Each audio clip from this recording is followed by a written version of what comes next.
मेरा नाम वरुण शेट्टी, मैं मैंगलोर से हूँ, दिल्ली में जॉब करता हूँ। एक्चुअली मेरा एक हॉस्पिटल में ट्रीटमेंट हो रहा था नेज़ल के रिलेटेड, तो सर्जरी होने के बाद मेरे को ब्रीदिंग प्रॉब्लम हुआ और मैं अनकॉन्शियस स्टेट पे लाया गया था अपोलो हॉस्पिटल में। वरुण शेट्टी, ये 32 साल का एक यंग लड़का हमारे पास आया इमरजेंसी में रात को। इसकी एक छोटी सी नाक की सर्जरी हुई थी, जो बहुत माइनर प्रोसीजर है, जो इजीली किसी भी छोटे सेंटर में भी किया जा सकता है। अनफॉर्चुनेटली सर्जरी के बाद जब वेंटिलेटर हटाने की कोशिश की गई तो इसकी ऑक्सीजन लेवल सडनली गिर गया। इसके दोनों लंग्स वाइट हो गए, जिस कंडीशन को हम कहते हैं ARDS।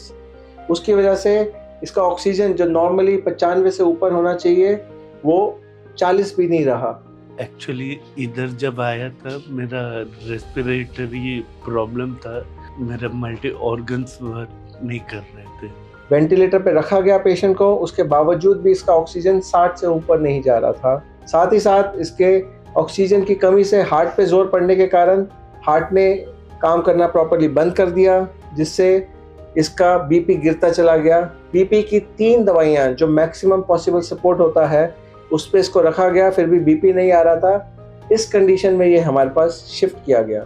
जैसे ये आया, इमीडिएटली हमने मेजर्स लिए हार्ट को सपोर्ट देने के लिए, ऑक्सीजन बढ़ाने के लिए वेंटिलेटर सेटिंग्स चेंज करी, जिससे थोड़ा थोड़ा किसी तरह से हम कुछ घंटों बाद थोड़ी सी ऑक्सीजन और थोड़ा सा बीपी इसका स्टेबल कर पाए।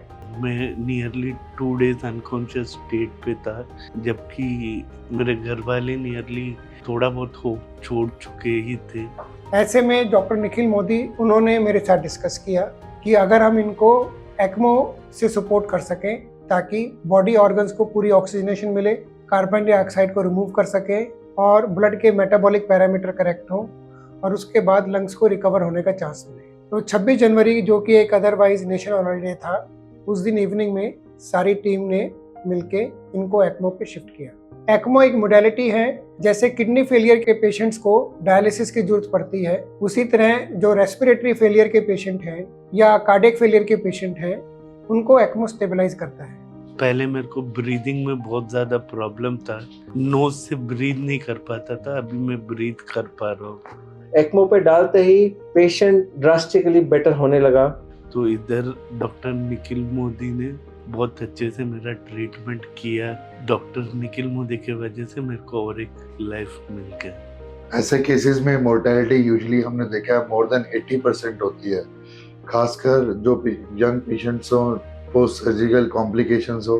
ऐसे पेशेंट्स में बहुत ज़्यादा फ़ायदा होता है अगर हम टाइमली उनको ECMO पे डालें तो। ये एक बहुत बढ़िया एग्जांपल था ECMO पेशेंट का। अदरवाइज इस पेशेंट को हम ECMO पे नहीं डालते तो इसकी मोर्टेलिटी 80 to 90% थी।